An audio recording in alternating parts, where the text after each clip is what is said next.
Shalom, Bapak Ibu, saudara-saudara sekalian. Pada kesempatan pagi hari ini, kita akan membahas bersama-sama tentang surat 1 dan 2 Timotius. Namun sebelum itu, saya akan memperkenalkan diri saya. Nama saya Ferawati Dai, NIM 2022.1.0382. Dosen pengampu Desi Yantikia STH MPD, mata kuliah pengantar perjanjian baru 2. Ya, Bapak Ibu saudara-saudara sekalian, kita akan masuk dalam materinya yang akan kita bahas kali ini, yaitu yang pertama latar belakang, yang kedua tujuan, yang ketiga ciri khas, yang keempat garis besar, yang kelima ajaran teologisnya. Ya, Bapak Ibu Saudara, kita masuk dalam penulis surat 1 dan 2 Timotius, yaitu penulisnya Rasul Paulus. Tema surat 1 Timotius yaitu doktrin yang benar dan kesalehan. Tema surat 2 Timotius yaitu bertekun dengan ketabahan. Tanggal penulisan surat 1 Timotius sekitar tahun 65 sebelum Masehi. Tanggal penulisan surat 2 Timotius sekitar tahun 67 sebelum Masehi. Tempat penulisannya, Paulus menulis surat ini pada saat Paulus berada di Makedonia. Penerima surat 1 dan 2 Timotius ini yaitu Timotius sendiri. Surat 1 dan 2 Timotius ditujukan kepada Timotius, seorang pendeta muda, dan semua jemaat Kristen yang ada di Efesus. Bapak Ibu Saudara sekalian, kita masuk dalam latar belakang 1 Timotius. Surat 1 dan 2 Timotius dan Titus biasanya disebut sebagai surat-surat penggembalaan, adalah surat-surat dari Paulus. 1 Timotius 1 ayat 1, 2 Timotius 1 ayat 1, Titus 1 ayat 1. Kepada Timotius di Efesus dan Titus di Kreta, mengenai pelayanan pastoral di gereja. Beberapa pengkritik telah mempersoalkan kepenulisan Paulus atas surat ini, namun gereja mula-mula dengan tegas menempatkannya sebagai surat-surat Paulus yang asli. Walaupun ada perbedaan gaya penulisan dan kosakata dalam surat-surat penggembalaan dibanding dengan surat kiriman lain dari Paulus, usia lanjut dan perhatian pribadi Paulus terhadap pelayanan Timotius dan Titus dapat menerangkan perbedaan ini dengan cukup meyakinkan. Paulus menulis surat 1 Timotius sesudah peristiwa-peristiwa yang tercantum dalam pasal terakhir Kisah Para Rasul. Hukuman penjara yang pertama kali dialami Paulus di Roma, saudara bisa membacanya di Kisah Para Rasul 28 ayat 1-30. Rupanya berakhir dengan kebebasan. Terdapat di dalam 2 Timotius 4 ayat 16-17. Setelah itu, menurut keterangan Clemens dari Roma, sekitar tahun 96 Masehi dan Konon Muratoria sekitar tahun 170 Masehi, Paulus meninggalkan Roma menuju ke arah barat ke Spanyol dan di sana melaksanakan pelayanan yang sudah lama dicita-citakannya. Bapak Ibu bisa membacanya di dalam Roma 15 ayat 23-24 dan Roma 28. Berdasarkan data dalam surat-surat penggembalaan ini, Paulus kemudian kembali ke daerah Laut Aegea, khususnya Kreta, Makedonia, dan Yunani. Untuk pelayanan selanjutnya, sementara waktu ini, sekitar tahun 64 sampai dengan 65 sebelum Masehi, Paulus menegaskan Timotius sebagai wakil rasuli untuk melayani di Efesus dan Titus di Kreta. Dari Makedonia, Paulus menulis surat yang pertama kepada Timotius dan beberapa waktu kemudian dia menulis kepada Titus. Setelah itu, Paulus kembali ditawan di Roma ketika dia menulis surat yang kedua kepada Timotius tidak lama sebelum dia mati syahid pada tahun 65 sampai dengan tahun 68 Masehi. Bapak Ibu bisa membacanya di dalam 2 Timotius 4 ayat 6 sampai yang ke-8. Baik, Bapak Ibu Saudara, kita masuk di latar belakang surat 2 Timotius. Inilah surat terakhir Paulus. Pada saat menulis surat ini, Kaisar Nero sedang berusaha untuk menghentikan perkembangan kekristenan di Roma. Dengan penganiayaan yang bengis terhadap orang percaya, Paulus sekali lagi menjadi tahanan negara di Roma. Bapak Ibu bisa membacanya di dalam 2 Timotius 1 ayat yang ke-16. Dia menderita kekurangan sebagai seorang penjahat biasa. Bapak Ibu bisa membacanya di dalam 2 Timotius 2 ayat yang ke-9. Ditinggalkan oleh kebanyakan sahabatnya. Bapak Ibu bisa membacanya di dalam 2 Timotius 1 ayat yang ke-15. Dan sadar bahwa pelayanannya sudah berakhir dan kematiannya sudah dekat. Bapak Ibu bisa membacanya di dalam 2 Timotius 4 ayat 6 sampai ayat yang ke-8 dan 2 Timotius pasal yang ke-18.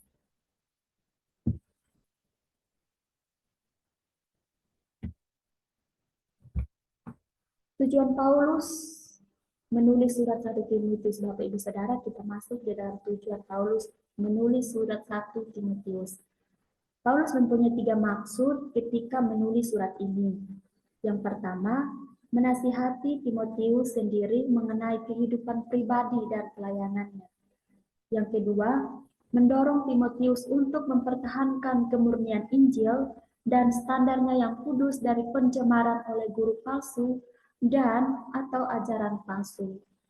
Yang ketiga, memberikan pengarahan kepada Timotius mengenai berbagai urusan dan persoalan gereja di Efesus. Baik Bapak Ibu Saudara, kita masuk di tujuan Paulus menulis surat 2 Timotius. Karena mengetahui bahwa Timotius pemalu serta menghadapi kesukaran dan karena menyadari akan kemungkinan penganiayaan berat dari luar negeri dan adanya guru-guru palsu di dalam gereja. Paulus menasihatkan Timotius agar dia memelihara Injil, memberitakan firman Allah, menanggung kesukaran, dan melaksanakan tugas-tugasnya. Jadi Bapak Ibu Saudara, kenapa Paulus menuliskan surat ini untuk jemaat yang berada di Efesus, dan dia memperingatkan Timotius untuk dia tetap tekun, tetap setia walaupun penganiayaan yang dialami, penderitaan yang dialami Timotius, tetapi Timotius harus sabar, tekun untuk menjalani setiap penderitaan yang ada dan dia mampu menjalankan misi yang diberikan oleh Tuhan. Baik Bapak Ibu Saudara-saudara sekalian, kita masuk di dalam ciri khas 1 dan 2 Timotius. Ciri khas 1 Timotius. Ada 4 ciri utama yang menandai surat ini. Yang pertama, surat ini yang dialamatkan langsung kepada Timotius sebagai wakil Paulus di jemaat Efesus sangat pribadi dan ditulis dengan emosi dan perasaan yang mendalam. Yang kedua, bersama dengan surat 2 Timotius, maka lebih dari surat PB lainnya. Surat ini menekankan tanggung jawab pendeta untuk memelihara Injil agar tetap murni dan bebas dari ajaran palsu yang akan melemahkan kuasanya untuk menyelamatkan. Yang ketiga, gereja yang kudus dan syarat tinggi yang ditetapkan Allah bagi para pemimpinnya. Yang keempat, surat ini memberikan pedoman yang paling lengkap dalam PB mengenai bagaimana seorang gembala harus berhubungan secara patut dengan pria dan wanita, serta dengan semua kelompok usia dan sosial dalam gereja. Baik Bapak Ibu, kita masuk di dalam ciri khas surat yang kedua yaitu 2 Timotius. Yang pertama, surat ini berisi perkataan terakhir Paulus yang ditulis sebelum pelaksanaan hukum mati oleh Kaisar Nero di Roma, hampir 35 tahun setelah pertobatannya kepada Kristus di jalan ke Damsyik. Yang kedua, surat ini berisi pertanyaan yang paling terang dalam Alkitab mengenai pengilhaman dan tujuan ilahi Alkitab. Bapak Ibu bisa membacanya di dalam 2 Timotius 3 ayat yang ke-16 sampai 17. Paulus menekankan bahwa Alkitab harus ditafsirkan dengan cermat oleh pelayan-pelayan firman Tuhan. Bapak Ibu bisa membacanya di dalam 2 Timotius 2 ayat yang ke-15. Dan mendorong penyerahan firman Allah kepada orang yang dapat dipercayai, yang kemudian dapat mengajar orang lain. Bapak Ibu bisa membacanya di dalam 2 Timotius 2 ayat 2. Yang ketiga, sepanjang surat ini muncul nasihat-nasihat pendek tetapi tepat, misalnya mengorbankan karunia roh, janganlah malu, menderita bagi Injilnya, peganglah ajaran yang sehat, peliharalah harta indah, jadilah kuat oleh kasih karunia, ikutlah menderita. Bapak Ibu bisa membacanya di dalam 2 Timotius 2 ayat 3. Memberitakan perkataan kebenaran. Hindarilah, Bapak Ibu bisa membacanya di dalam 2 Timotius 2 ayat 16. Jauhilah, kejarlah. Bapak Ibu bisa membacanya di dalam 2 Timotius 2 ayat yang ke-22. Berhati-hatilah terhadap kemurtadan yang mendekat. Bapak Ibu bisa membacanya di dalam 2 Timotius 3 ayat 1 sampai yang ke-9. Tetap berpegang kepada kebenaran. Bapak Ibu bisa membacanya dalam 2 Timotius 3 ayat yang ke-14. Beritakanlah firman. Bapak Ibu bisa membacanya di dalam 2 Timotius 4 ayat yang kedua. Lakukanlah pekerjaan pemberita Injil. Bapak Ibu bisa membacanya di dalam 2 Timotius 4 ayat yang kelima. Tunaikanlah tugas pelayananmu. Bapak Ibu bisa membacanya di dalam 2 Timotius 4 ayat yang ke-15. Yang keempat, tema yang berulang-ulang dari banyak nasihatnya adalah untuk berpegang pada iman, Yesus Kristus dan Injil asli dari Rasul-Rasul. Jagalah iman itu dari pemutarbalikan dan kerusakan menentang guru-guru palsu. Baik Bapak Ibu Saudara sekalian, kita akan masuk di dalam garis besar surat 1 dan 2 Timotius. Yaitu yang pertama salam, peringatan tentang guru-guru palsu. Itu 1 Timotius 3 ayat 3 sampai yang ayat yang ke-11. Kebaikan hati yang luar biasa ditunjukkan kepada Paulus, yaitu ayat yang ke-12 sampai 16. Raja segala zaman, yaitu ayat yang ke-17. Berjuang demi tujuan yang baik, yaitu ayat yang ke-18 dan ayat yang ke-20. Yang kedua, doa bagi segala macam orang, ayat yang ke-1 sampai ayat yang ke-7. Satu Allah, satu perantara, yaitu ayat yang ke-5. Tebusan yang sebanding untuk semua orang, ayat yang ke-6. Petunjuk bagi pria dan wanita, ayat yang ke-8 sampai ayat yang ke-15. Berpakaian yang sederhana. Bapak Ibu bisa membacanya dalam 1 Timotius 9 sampai 10. Yang ketiga, persyaratan bagi pengawas. Bapak Ibu bisa membacanya di dalam 1 Timotius 1 ayat yang 1 Timotius 1 sampai 7. Satu Allah, satu perantara. Itu ayat yang ke-5. Tebusan yang sebanding untuk semua orang. 6. Petunjuk bagi pria dan wanita 8 sampai 15. Berpakaian sederhana 9 sampai 10. Persyaratan bagi pengawas itu ayat 1 sampai 7. Persyaratan bagi hamba pelayan 8 sampai 13. Rahasia suci tentang pengabdian kepada Allah ayat yang ke-14 sampai 16. Yang keempat, peringatan tentang ajaran roh-roh jahat ayat yang 1 sampai ayat yang ke-5. Cara menjadi pelayan Kristus yang baik ayat yang ke-8. Perhatikan pengajaranmu ayat yang ke-11 sampai 16. 5. Cara memperlakukan tua muda ayat yang 1 dan ayat yang ke-2. Bantuan untuk para janda ayat yang ke-3 sampai ayat yang ke-16. Menyediakan kebutuhan keluarga sendiri ayat yang ke-8. Hormati para penatua yang bekerja keras ayat yang ke-17 sampai ayat yang ke-25. Sedikit anggur untuk lambungmu ayat yang ke-23. Yang keenam, budak harus menghormati majikan. Bapak Ibu membacanya di dalam 1 Timotius pasal 1 dan pasal yang 1 Timotius pasal 1 dan pasal yang kedua. Guru palsu dan cinta uang. Bapak Ibu membacanya dalam 1 Timotius 3 ayat yang ke-10. Petunjuk bagi hamba Allah, yaitu ayat yang ke-11 sampai ayat yang ke-16. Kaya dengan perbuatan baik, yaitu ayat yang ke-17 dan ayat yang ke-19. Jagalah apa yang dipercayakan kepadamu, yaitu ayat yang ke-20 dan ayat yang ke-21. Baik Bapak Ibu Saudara, kita masih dalam garis besar surat yang kedua, yaitu 2 Timotius. Yang pertama salam, yaitu pasal 1 dan pasal yang kedua.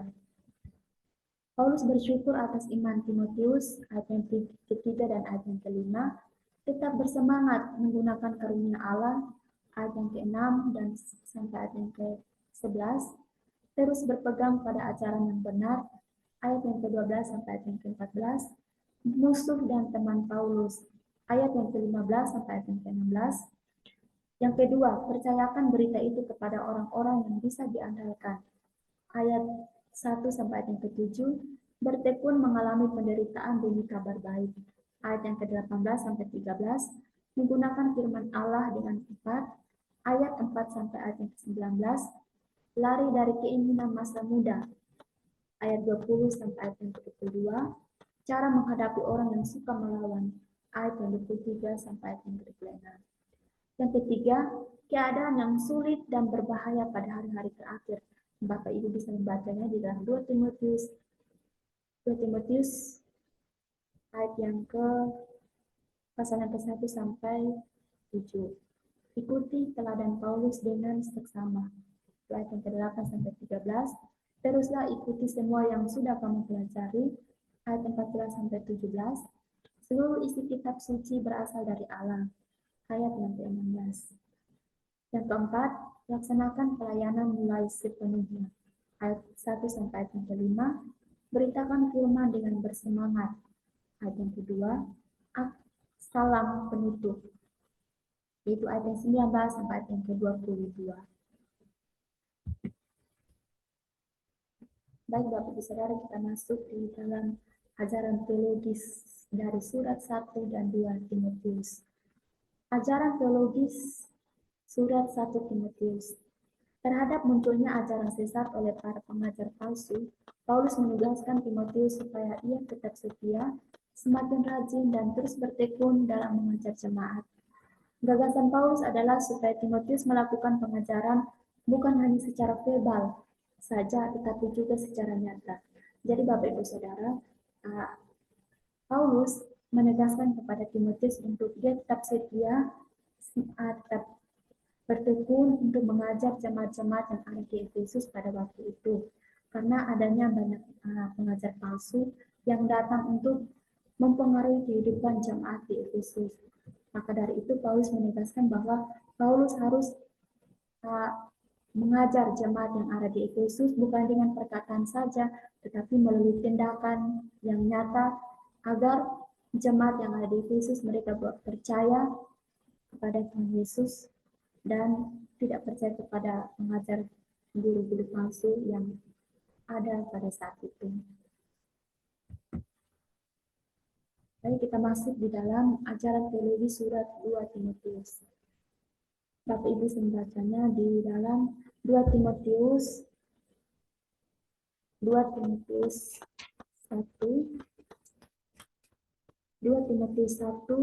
ayat yang ke-1 sampai ayat yang kedua. 2 Timotius 1 ayat yang ke-1. Saya akan membacakan bagi kita semua. Salam. Dari Paulus, Rasul Kristus Yesus oleh kehendak Allah untuk memberitakan janji tentang hidup dalam Kristus Yesus. Kemudian 2 Timotius 2 ayat yang ke-13. Saya akan membacakan bagi saudara-saudara sekalian. Peganglah segala sesuatu yang telah engkau dengar daripadaku sebagai contoh ajaran yang sehat, dan lakukanlah itu dalam iman dan kasih dalam Kristus Yesus. Baik Bapak Saudara, ajarannya itu ya tentang pengajaran atau tantangan seorang hamba Tuhan untuk tetap setia melaksanakan panggilannya. Bapak Ibu membacanya di dalam 2 Timotius 2 2 Timotius pasal yang kedua ayat yang ke-14. 14. Kita akan membacakan bagi kita semua. 2 Timotius 2 ayat yang ke-14. Ingatkanlah dan pesankanlah semuanya itu dengan sungguh-sungguh kepada mereka di hadapan Allah, agar jangan mereka bersilat kata, karena hal itu sama sekali tidak berguna, malah mengacaukan orang yang mendengarnya. Kemudian 2 Timotius 3 ayat yang ke-9. Kita akan membacakan bagi saudara-saudara sekalian. Tetapi sudah pasti mereka tidak akan lebih maju, karena seperti dalam hal Yanes dan Yabres, kebodohan mereka pun akan nyata bagi semua orang. Ajaran teologi yang kedua yaitu pengajaran tentang guru-guru palsu dan orang-orang pada akhir zaman. Itu terdapat dalam 2 Timotius 3 ayat yang ke-10. Kita akan membaca bagi saudara-saudara sekalian. Iman bertumbuh dalam penganiayaan dan dalam pembacaan kitab suci. Tapi engkau telah mengikuti ajaranku, cara hidupku, pendirianku, imanku, kesabaranku, kasihku, dan ketekunanku. Ketekunanku.